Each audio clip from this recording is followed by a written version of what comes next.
नमस्कार, मी प्रेरणा Naik. PM news मध्ये आपले स्वागत आहे. आपण पाहत आहात पीएम न्यूज. चला तर मग उर्वरित बातमी. कोरे साहेब, तुम्हाला एवढंच सांगू इच्छितो की तुम्ही राजकारणात नसताच. ज्या वेळेस मी आमदार झालो 85ला, त्यावेळेस तुम्ही कुठेतरी कॉलेजला वगैरे शिकत असताल.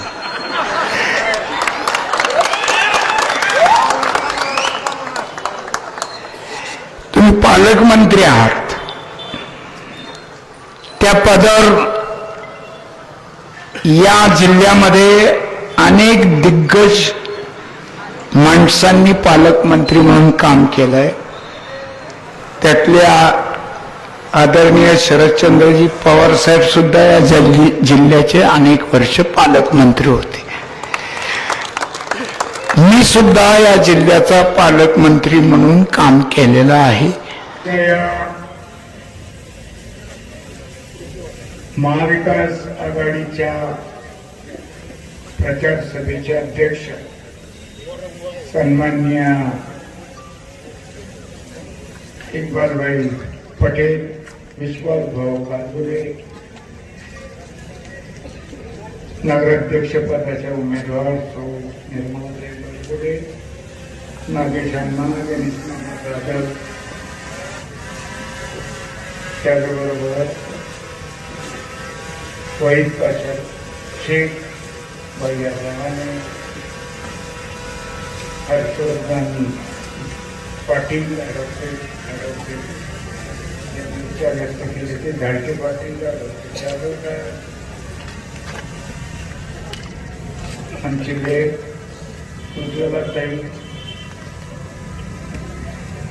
त्याचबरोबर व्यासपीठावर उपस्थित असलेले सर्व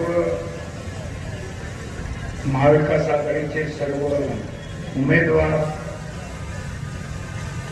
नेते, पदाधिकारी, या भागातून, या प्रभागातून निवडणूक लढवणारे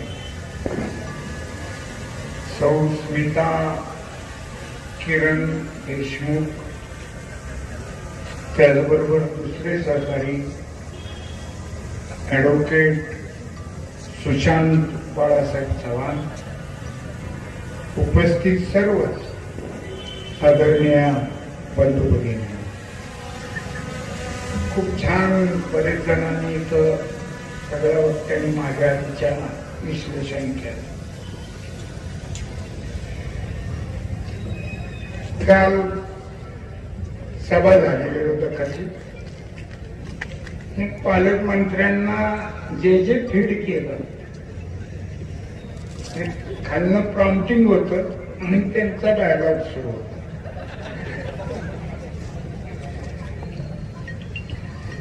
कोरे साहेब, तुम्हाला एवढंच सांगू इच्छितो, तुम्ही राजकारणात नसताच. ज्यावेळेस मी आमदार झालो 85ला, तर तुम्ही कुठेतरी कॉलेजला वगैरे शिकत असता.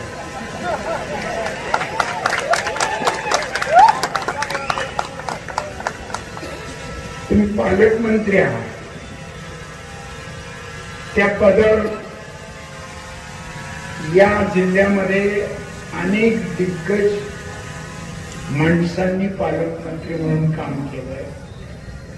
त्यातल्या आदरणीय शरदचंद्रजी पवार साहेब सुद्धा या जिल्ह्याचे अनेक वर्ष पालकमंत्री होते. मी सुद्धा या जिल्ह्याचा पालकमंत्री म्हणून काम केलेलं आहे. ही शासनाचा निधी म्हणजे आपल्या वडिलोपार्जित इस्टेट नव्हे. शासन एखादी योजना, एखादा आराखडा करतं आणि एका वर्षात काही ते पैसे देत नसते. जसं जसं काम सुरू होईल, पुढे जाईल, त्याच पहिला हप्ता, दुसरा हप्ता, तिसरा हप्ता. पंढरपूर विकास आराखडा गेली, माझ्या माहितीप्रमाणे मी पालकमंत्री असताना सुधारित केलता आम्ही. त्याचे सुद्धा पैसे अजून चालूच आहेत, येत राहतात. एका वर्षभरात नाही की भाजी घेऊन ये, असं नसतं ते. ह्या मोठ्या योजना असतात, त्याचा निधी असा टप्प्याटप्प्याने येतो आणि एखादा निधी आला म्हणजे सुरुवात झाली एखाद्या योजनेला तर ती पूर्ण करण्याची जबाबदारी शासनाची असते. आम्ही लोकप्रतिनिधी आहोत, आम्ही मागणी करायची असते, आम्ही भांडायचं असतं, आम्ही विधानसभेत बोलायचं असतं. तुम्ही पालकमंत्री आहेत म्हणल्यावर तुम्ही पालक आहात, आम्ही पाल्य आहे तुमचं. या जिल्ह्यातले सगळे पालकमंत्र्याचे आमदार पदाधिकारी पाल्य आहे. भले आम्ही वयाने मोठे असू पण आम्ही पाल्य आहोत आणि पाल्याची जबाबदारी पालकांनी घ्यायची असते. त्या पद्धतीनं जर तुम्ही बोलले असते तर मला जरा बरं वाटलं असतं, त्या पदाची शान राहिली असते. ठीक आहे, संगत गुण पण माणसाचा कारण ठरतो. पूर्वी कधी ती असं बोललेलं मी ऐकलं नव्हतं, बहुतेक बार्शीत आल्यामुळे आणि कानाला लागल्यामुळे कुणीतरी बोलले. आता त्यांनी सांगितलं की विकास करायला विकासाची भावना लागते. 207 कोटी रुपये निधी योजनेसाठी, पाणी योजनेसाठी मंजूर आहे. राहिलेले 25 कोटी तुम्ही निधी आणायला कोणाकडे जाणार? कुणाकडे जाणार म्हणजे मी मुख्यमंत्र्याकडे जाणार. तुमच्याकडे कशाला येतो? माझ्या मुख्यमंत्री हे महाराष्ट्राचे, कुठल्या एका पक्षाचे नसतात आणि त्यांना निधी मागणं हे आमदाराचं काम आहे. पण मी निधी काय माझ्या घराचा विकास करायला मागत नाही. आणि सांगितलं भगवंताचा तीर्थक्षेत्राचा आराखडा, हो हा वाढत जाणारा आराखडा आहे. नुसतं एका ठिकाणी ते काय आपलं यात्रेकरूसाठी काय म्हणायचं, भक्त निवासापुरता मर्यादित विकास आराखडा नसतो, हा वाढत जाणार आहे. आणि भगवंतासाठी शासनाकडे भीक मागायला हा दिलीप सोपत कधीही कसा.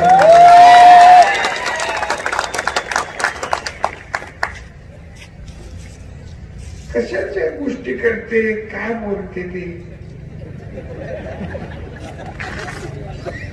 आणि म्हणलं तुम्ही 35 वर्ष होते आमदार, अजून माझ्या 35तले 31च झालेले, 5-4 राहिलेले आहे. गणित थोडंफार संगतीमुळे कच्च झालं.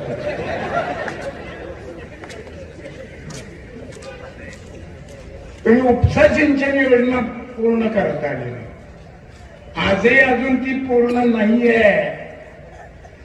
ही उपसा सिंचन योजना पहिल्यांदा पवार साहेब मुख्यमंत्री असताना मी आराखड्यासहित त्याच्या जे चढ उतार सगळे नकाशे घेऊन ती पटवून देऊन ही उपसा बार्शी उपसा आणि सीना भीमा बोगदा ह्याचा शिल्पकार दिलीप सोपल आहे, दुसरं कोणी नाही. हे खोटं वाटत असेल तर राजन पाटील साहेबाला विचारा, बबन दादाला विचारा, अनेक माझ्या नंतर झालेले आमदार आहेत त्या सगळ्यांना माहिती आहे. ती योजना मंजूर करताना मी काय फक्त बार्शी उपसाचा विचार केला नाही, तर भीमेचं पाणी सीमेत सोडा आणि सीमेला कॅनॉलचा दर्जा द्या, त्या मागणीमुळं आज सीना का त्याच्यावर कितीतरी उद्योग कारखाने, ऊस. माढा तालुक्यातल्या लोकांना जर जाता जाता विचारलं की हे कसं, ते रिधोऱ्याला जाऊन विचारलं तरी सांगतील की स्वप्न साहेबांमुळे योजना झाली. पण आम्ही त्याच्या श्रेयाच्या भानगडीत पडत नाही. लोक आपोआप श्रेय देतात. श्रेय मागून मिळत नसतं. श्रेय लोकांनी काम पाहून द्यायचं. एक मोठी लोणकडी आणली आहे त्यांनी. आमचे विद्वान सहकारी भाषेतले की जामगाव आणि उपळ्याला MIDC करणार. अजून इथली MIDC पूर्ण प्लॉट गेलेले नाही, रिकामे. या MIDCला यांची म्युन्सिपाल्टी सत्ता असताना पूर्वी पाणी MIDCला द्यायचा ठराव सुद्धा यांनी केला नाही, विरोध केला. ज्यावेळेस आमच्या विचाराची सत्ता नगरपालिकेत आल्यावर आम्ही पहिल्यांदा तो ठराव केला आणि MIDCला पाणी दिलं. इतकंच काय तर मी पालकमंत्री आणि पाणी पुरवठा मंत्री असताना तारसंबेण्यासारखं गाव इथलं आपलं अलिपूर जे हद्द आहे आणि लोकांनी मठापासून तोच ना रस्ता आत, तिथं सुद्धा पेरी अर्बन ही योजना आणून या गावांना या ठिकाणी पाणी नगरपालिकेचं दिलं. आणि MIDCच्या गोष्टी तुम्ही काय केलंय? 4 रस्ते सोडून आणि त्याची कंत्राटी करून ह्याच्यापेक्षा काही केलेलं नाही. अरे ग्रस्तांना त्या स्वप्नानी शिफारस करून 100 शाळा या तालुक्यात दिलेल्या आहेत. 100 85 पासून. आणि असलं कसं राज्यकर्त्यांनी बोलायचं आम्ही निधीच देणार नाही. आता आम्ही पाणी पुरवठा योजना पाठपुरावा करून पवार साहेबांच्या मागे लागून, परत मनोहर जोशी साहेब होते कैलासवासी मुख्यमंत्री, त्यांच्या मागे लागून हे बार्शी पाणी पुरवठा, त्याच्यानंतर हे उपसा, ही कामं मार्गी लावली. 4 वर्षात आपली योजना पूर्ण झाली. 4 वर्षात. पण तुमची तर 2.5 वर्षात पूर्ण व्हायला पाहिजे, अजून अर्धीच आहे. त्यावेळेस काही GCP वगैरे काही नव्हतं. तरी इंडियन काही कंपनीनं कंत्राट घेतलं होतं. आम्ही एकदा नारळ फोडायला पहिल्यांदा गेलो आणि कंप्लीट झाल्यावर एकदा गेलो. हेल्पटे मारलं नाही, कोण कंत्राटदार आहे, घरी येऊन भेटला नाहीस का वगैरे असं कधी विचारलं. साधा चहा सुद्धा पेलो. आणि मग माझा स्वभाव जरा विनोदी बोलण्याचा आहे. वाचन असल्यामुळं विनोद कळतो. तो कळायला फार बार्शीत अपवादानं माणसं आहेत की त्यांना विनोद कळत नाही. त्यांनी उठवलं की 3 टर्म स्वप्नाने पाणी पुरवठा योजना अर्धवट ठेवली. एकदा वाचा. अण्णा तुम्ही कागदासहित दाखवलंय ना ते, किंवा 89 ते 92-93 या 4 वर्षात ती योजना पूर्ण झाली. ही उपसा सिंचन योजना पहिल्यांदा त्याचं पाणी फेक कॅनॉल मध्ये पाणी सोडलेलं, पाणी पूजन आम्ही केलं.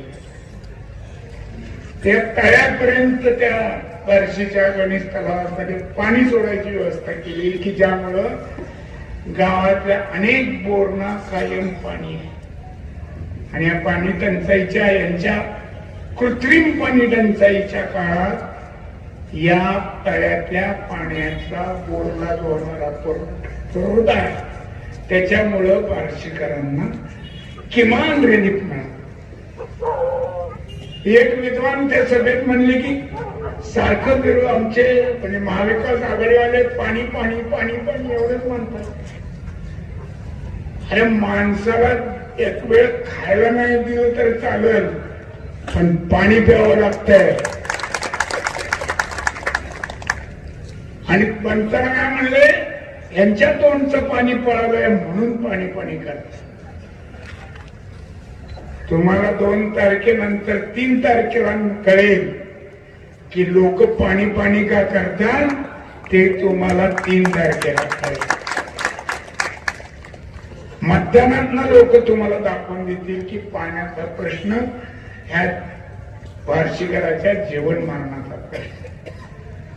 पाण्याला दुसरं जीवन हे नाव आहे.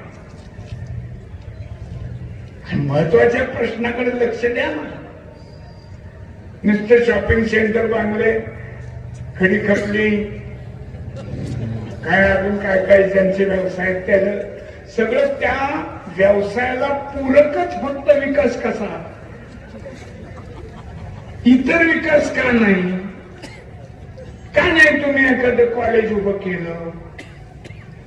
स्विमिंग टँक, आज आम्हाला बार्शी स्विमिंग टँक माहिती आहे फक्त शिवाजी कॉलेजचा आणि दुसरा त्या आर्किड क्लब मधल्या मेंबर लोकांना. बार्शी नगरपालिकेचा स्विमिंग टँक आहे हे किती जणांना माहिती आहे? बार्शी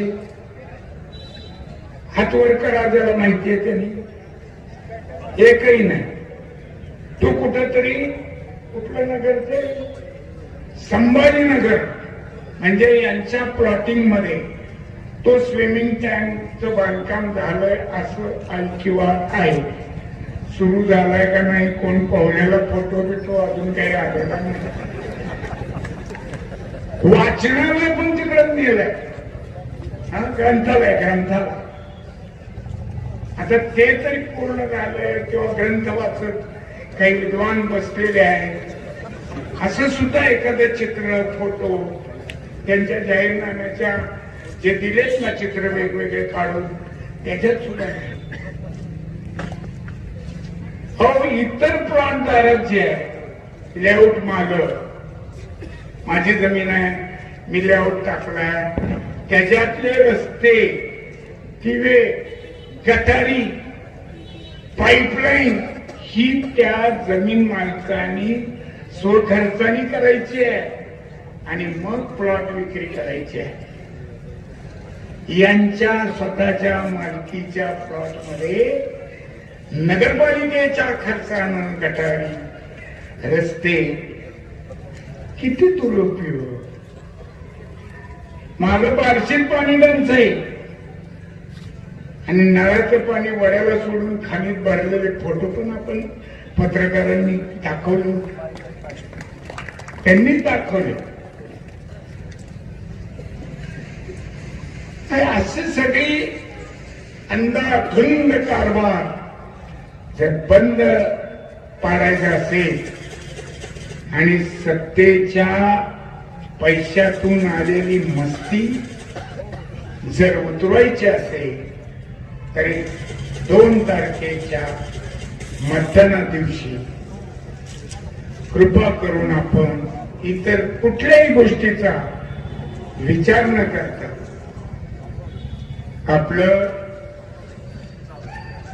आपलं मत हे मशालीच्या चित्रापुरचं बटन दाबूनच केलं पाहिजे. आणि दुसरे ते कोण राजाभाऊ राऊत म्हणले, मी खूप कामे केली, छान. आणि कथले परिवारांनी म्हणले बरं का, कथले परिवारांनी कॅन्सर हॉस्पिटलला जागा दिली आणि मला विचारलंय तुम्ही काय केलं. पहिल्यांदा बार्शीकरांसाठी सांगू इच्छितो की ह्या कथलेंनी जागा दिलेली नाही. ती जागा त्यांचे बाळासाहेबांचे चुलते चुलत भाऊ बाबूराव कथले त्यांची ती जागा आणि ते दोघही नवरा बायको बाबूराव कथले साहेब स्वर्गीय आणि त्यांच्या मंडळी सौ सर्वमंगलताई कटले हे दोघही वृद्धापकाळात त्यांची सेवा बार्शीच्या डॉक्टर B.M. नेने यांनी केली. पहिल्यापासून कैलासाची डॉक्टर B.M. नेने म्हणून भाऊराव कटले त्यांना दत्तक घ्यायला निघाले होते की तू लेकरापेक्षा कुणी त्यांना मूल नव्हतं. त्यांनी त्यांना विचारल्यावर ते म्हणले मला वैयक्तिक डॉक्टर नेने म्हणले मला इस्टेट नको, मी एक प्रोजेक्ट करेन त्याला तुम्ही तुमची जागा द्या. आणि मग पहिला ट्रस्ट काढला सौ सर्वमंगल बाबुराव कटले ट्रस्ट आणि त्याला त्या ट्रस्टला ती जागा दिली गेली आणि तिथं आजचं कॅन्सर हॉस्पिटल हे उभारलंय. त्याच्यामध्ये उगाच आडनावाचा संदर्भ घेऊन कुणालाही कुणाचं श्रेय देऊ नका. राजाभाऊ माहित नसले तर मला विचारत जावा लागणार. आधीचा इतिहास आहे. मी 80 साली आम्ही सगळे टीम मध्ये होतो डॉक्टर साहेबांच्या बरोबर. श्रीधर दादा पाटील होते, वसंतराव गाडेकर होते, डॉक्टर कश्यपी अण्णा होते, डॉक्टर यादव साहेब, मी, ते देसाई, मोतीलाल भाऊ सोमाणी, हनुमानदासजी झंव, अशी ज्येष्ठ मंडळी. त्याच्यात मी एकटा तरुण होतो. तो इतिहास मला माहिती आहे. त्यामुळे उगाच आपलं कुणाचंही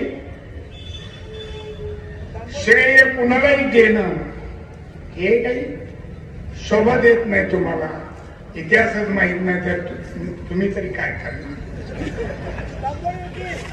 त्यानंतर असं वैयक्तिक मी कुणावर असं बोलत नाही, मुद्द्याचं बोलत. आणि त्यामुळं बरेच असे प्रश्न आहेत. काल सोलापूर रोडला आपली सभा झाली.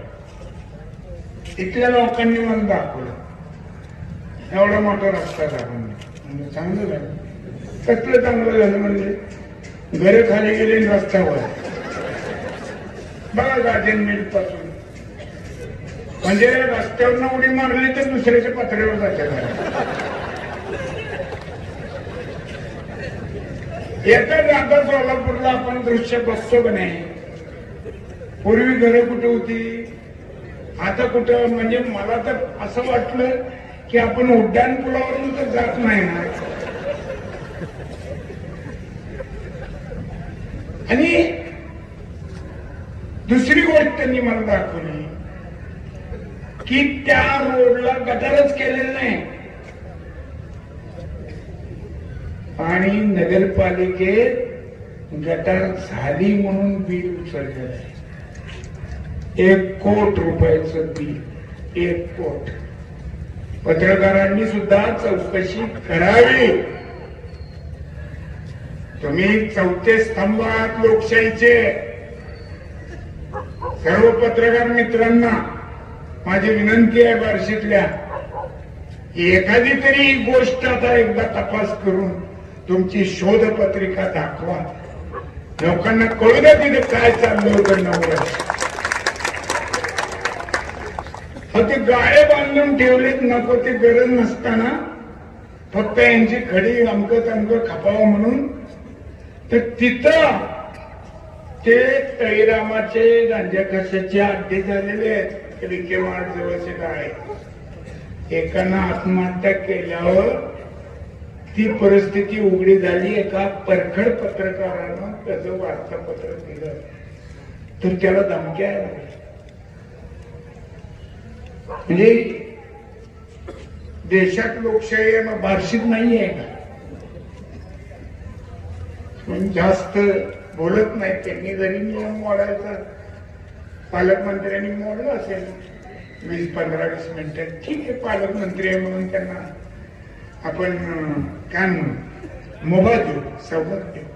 पण आपण तसं नाही. परत मी वकील माणूस आहे, त्यामुळं कायद्याने चाललं पाहिजे. त्यामुळं लाडकी बहीण एकट्याची नाहीये कुणाची. लाडकी बहीण प्रत्येक माणसाला आपली बहीण लाडकीच असते. 100 रुपये नवरा देतो ते असं काहीतरी बोलले, ते 1500 रुपयाचं एकटा वाटेकरी नाही कोण, त्यांच्यात तिघे 500 500 500. त्यातल्या एका 500 वाल्याचं आम्हाला काय आशीर्वाद ओढलेलं दोघांचा बी जाऊन कधीतरी घेऊ.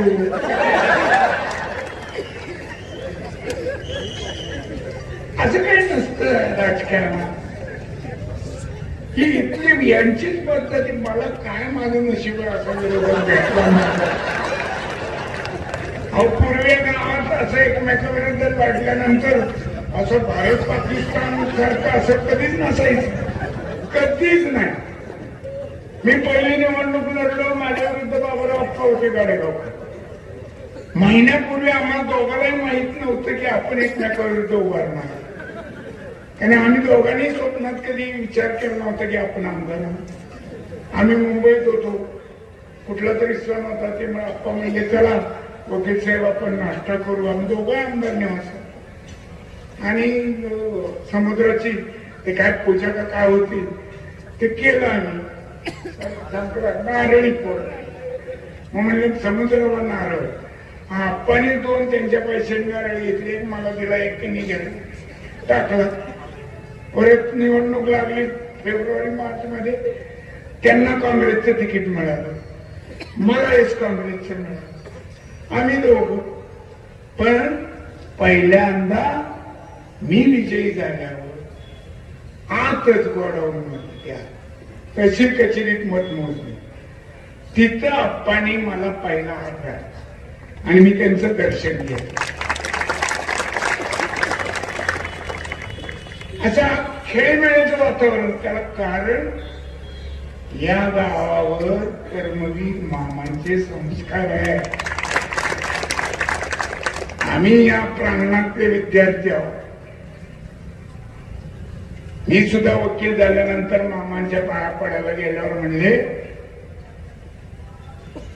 तुझी घरची परिस्थिती चांगली आहे, तुझी वकिली गरिबासाठी कर, फक्त गरिबासाठी वकील. आणि मग त्यांच्याच आशीर्वादाने खऱ्या अर्थानं सर्वसामान्यांची वकिली करायला 85 साली लोकांनी मला विधानसभेत यांचीच वकिली करायला पाठवलं. हा मामांचा आशीर्वाद. आणि मी प्रामाणिकपणे त्यावेळेस पासून आजपर्यंत काम केलेलं आहे. कधीही मध्ये 2 वेळा पडलो असेल ना, माझी चूक झाली असेल, लोकांना वाटलं असेल याला थोडा धडा शिकवावं, शिकवला. मी शिकलो, नीट वागलो. परत लोकांना वाटलं ही जरा बरं आहे, इकडं लई चांगलं. 4 साली मला पाडल्यानंतर मी आपलं माझ्या पद्धतीनं 5 वर्ष काम केलं. कधी कोणाच्या कामात अडथळा नाही आणला. पण जेवढ्या मतांनी पडलो, 5000 काय 220 त्यांच्या गाडीचा नंबर आहे बघा, 5220 त्या मताने मी पडलो होतो. कुस्ती आहे राजकीय, हारजीत होत राहते. पण जेवढ्या मताने मी पडलो ना, 5 वर्षांनी या बार्शीकर नागरिकांनी मला त्याच्या दुप्पट मताने निवडून लीड. त्याच्यानंतर मला 19 ला पडलो, काहीतरी 3000 का काही मत होते कृष्णाला. हा 3000च वर काहीतरी एखाद दुसरं आकडा असेल. आकड्याचा आपला काही संबंध आला ते सध्या त्यांच्याकडे सोपवले. मटकेवाले, गुटकेवाले, रेशनिंगवाले घे बाबा तुझ्याकडे.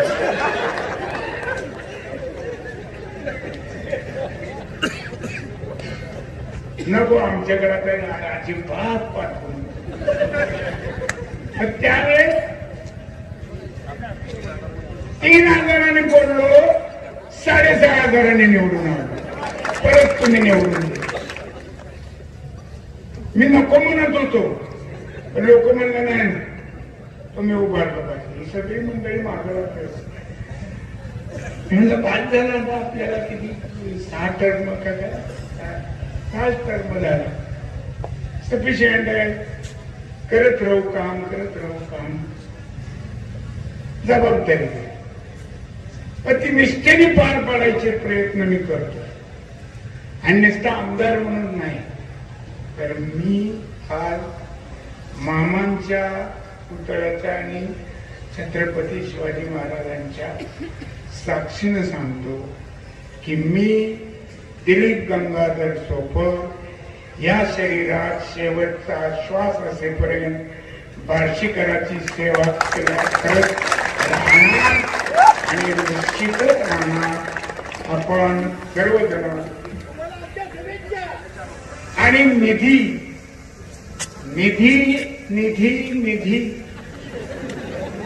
तेव्हा 1च वर्ष झालंय ना. शासनाची तरी या वर्षात कुठं परिस्थिती होती. अडचणीत ना अतिवृष्टी महापूर अंक तंक त्याच्यामुळे शासनच आर्थिक अडचणीत असल्यामुळे हा निधी पूर्णपणे जिल्हा विकास निधी सुद्धा नियोजन मंडळाचा पूर्ण आलेला नाही. 7-8 महिने झाले आमदार कोटा पण आलेला नाही. आणि माझे अजून 4 वर्ष शिल्लक आहे. काहीही 4 वर्षात होऊ शकतं. माणूस चालला आता बघतो म्हणतो आपण आले आत्ता होता आणि ठेच लागली गेला. कोणी काही अमरपट्टा घेऊन सत्तेचा आलेला नसतो हे लक्षात ठेवा. प्रत्येकाला परमेश्वर त्याची जागा दाखवत असतो. आणि जोपर्यंत भगवंत माझ्या पाठीशी आहे तोपर्यंत मी सातत्यानं कार्यरत राहीन एवढंच सांगून माझे 2 शब्द संपवतो. जय हिंद, जय महाराष्ट्र. आणि आपण सर्वजण अशा थंडीत सुद्धा एवढ्या मोठ्या संख्येनं इथं आलात त्याबद्दल महाविकास आघाडीच्या वतीनं तुमचे आभार मानतो. जय हिंद, जय महाराष्ट्र.